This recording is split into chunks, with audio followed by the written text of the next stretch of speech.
NASCAR has officially told Cletus McFarland that he cannot race at Talladega Superspeedway, and if you have only seen the headlines about this, you are missing the full picture. Because the real story here, how Cletus got to this point, what actually happened out on the track at Rockingham, and what the people inside the NASCAR garage are genuinely saying about all of it, is far more interesting than any quick headline can capture. This is a story about a YouTube car guy chasing a dream, a legendary racing team taking a big swing, and a sport trying to figure out where the line is between growing its audience and protecting the integrity of competition. So let us go back to the very beginning and walk through all of it properly.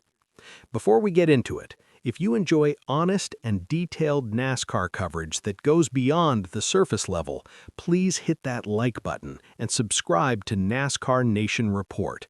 We are a brand new channel, and we are working hard to build a real community of fans who actually care about this sport. Our goal is to reach 15,000 subscribers, and every single person who joins this channel helps us get there. This is real NASCAR talk from people who follow every race, every storyline, and every conversation happening in and around the garage. If that sounds like your kind of content, subscribe right now, and let us get into this Cletus McFarland story from the very beginning.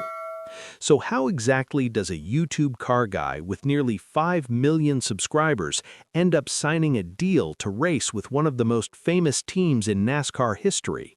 It actually started with a phone call that most people do not know about. Ty Dillon, who races in the Cup Series for Childress Racing and is the grandson of the legendary Richard Childress himself, reached out to Cletus roughly a year ago after coming across his content on social media. Dillon wanted to have a genuine conversation. He asked Cletus what his goals were, what he actually wanted out of racing, and what kind of driver he was hoping to become. Cletus was straightforward with him. He said he loved super speedways and that his dream, the thing he had always wanted more than anything in racing, was to one day compete in the Daytona 500. That kind of honest answer clearly resonated with Dillon. From there, Dillon took the idea to his grandfather at Richard Childress Racing and started making the case for bringing Cletus into the organization. But there was one condition attached to the whole thing from the very start. Dillon told Cletus that RCR would only want to pursue this partnership if Cletus stayed completely true to who he is. They did not want the deal to sand down his personality or turn him into something more polished and corporate. The whole point was to keep Cletus being Cletus, because that is what makes his audience connect with him. Dillon made it clear that if they were not genuinely having fun with the project, then they would be failing at the whole thing. That philosophy shaped everything that followed. The deal was officially announced in early March of 2026.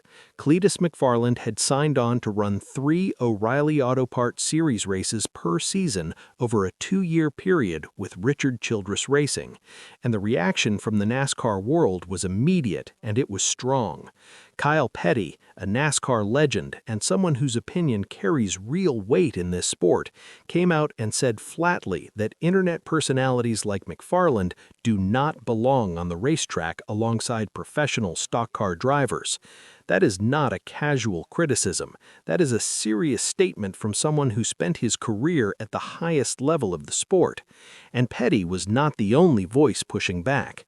Kyle Busch, who actually races for RCR in the Cup Series and knows the organization better than almost anyone from the outside, also questioned the decision publicly.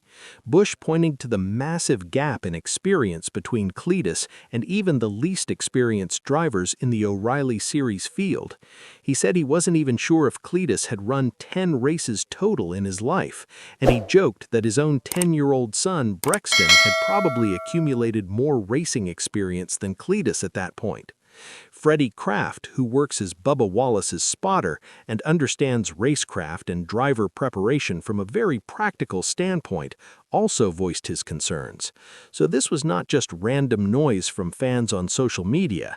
These were actual professionals with actual experience inside the NASCAR garage raising legitimate questions about whether Cletus was genuinely ready to be out there competing. Cletus heard all of it. Every bit of criticism, every skeptical comment, every pointed remark from people who had spent their careers in the sport, and he did not hide from any of it. Before his debut, he sat down with reporter Bob Pockris and addressed the criticism head-on. He said that everyone criticizing the move was welcome to say whatever they wanted, but that if Richard Childress himself had called any one of those people and offered them a ride, every single one of them would have jumped at it without hesitation. He was not being arrogant about it. He was just being honest. His position was simple.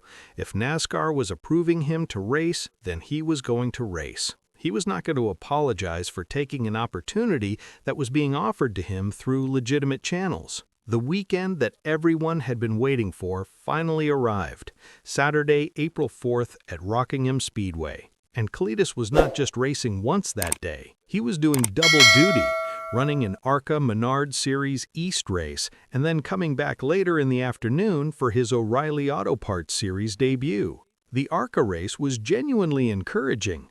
Cletus kept his car clean for the entire race, avoided any contact or drama, and came home with a fourth-place finish. That was his first ever top 5 result in any NASCAR-sanctioned division. After the race, he got visibly emotional about it, and the reason why added a deeply personal layer to the whole weekend. He dedicated that finish to his late friend Greg Biffle, the former NASCAR driver who had tragically lost his life along with his wife and 2 children in a plane crash the previous December. Cletus said he went out there and just turned left for Greg Biffle, and that he believed Biffle would have been proud of him for not doing anything stupid.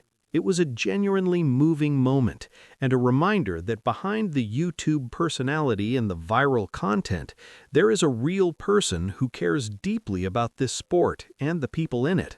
But then came the O'Reilly Series race, and that was a completely different kind of afternoon. Cletus started the race from 35th position out of 38 cars in his number 33 Richard Childress Racing Chevrolet, and things got chaotic very quickly. On just the 4th lap of the race, he found himself in a 3-wide situation going into turn 1. His car slid sideways, and he barely managed to avoid a full crash. He lost a significant amount of ground to the field right from that moment and was never really able to recover. Over the course of the race, he had multiple spins and near spins, caused 1 caution flag to come out, picked up a speeding penalty on pit road, and ultimately finished 32nd, finishing 6 full laps behind the race winner William Sawalich. The raw numbers did not make for comfortable reading. But Cletus was honest about all of it when he spoke after the race. He called it the hardest thing he has ever done in his entire life. He joked that he spun out 50 times and nearly died 10 times, which is obviously an exaggeration, but conveys just how intense and overwhelming the experience was for someone still learning the basics of racing at this level. However, he also made sure to point out the things that went right. He did not wreck anyone else's car. He did not ruin another driver's day or take anyone out of a race they had worked hard to be competitive in. He completed 244 of the 250 laps scheduled and brought the car home in one piece. For a debut at a track as challenging as Rockingham, with all the pressure and scrutiny that was surrounding this whole situation, those were not nothing accomplishments.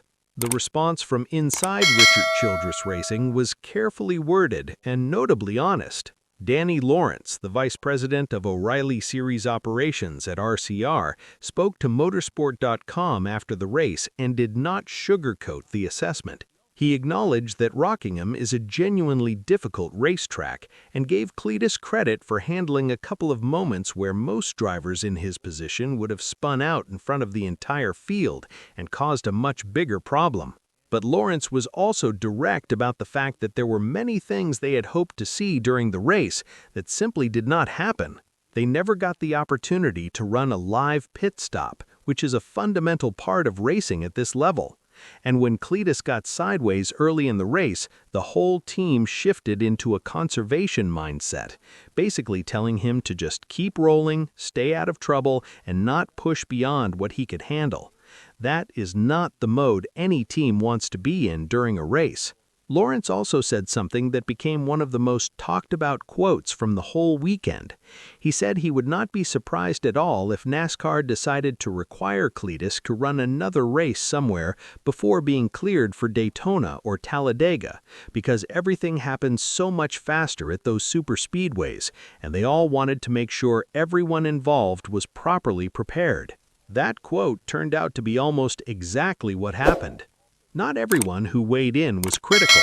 Justin Allgaier, the 2024 O'Reilly Series champion and someone who has seen a lot of different kinds of drivers come through this series, actually praised Cletus publicly. He said Cletus did a great job, that he stayed out of the way every time he was being lapped, and that he was proud of him for putting in that kind of effort given all the pressure and attention he had been dealing with from the very moment the deal was announced. Ty Dillon also stood firmly behind the project.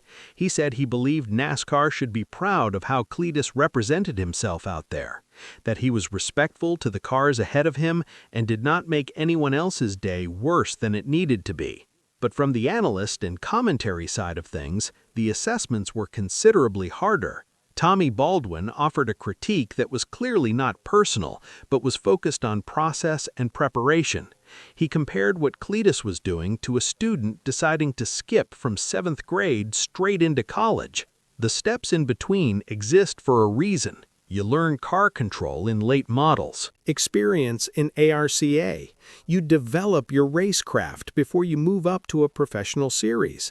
Jumping past those steps creates exactly the kind of situations that played out at Rockingham.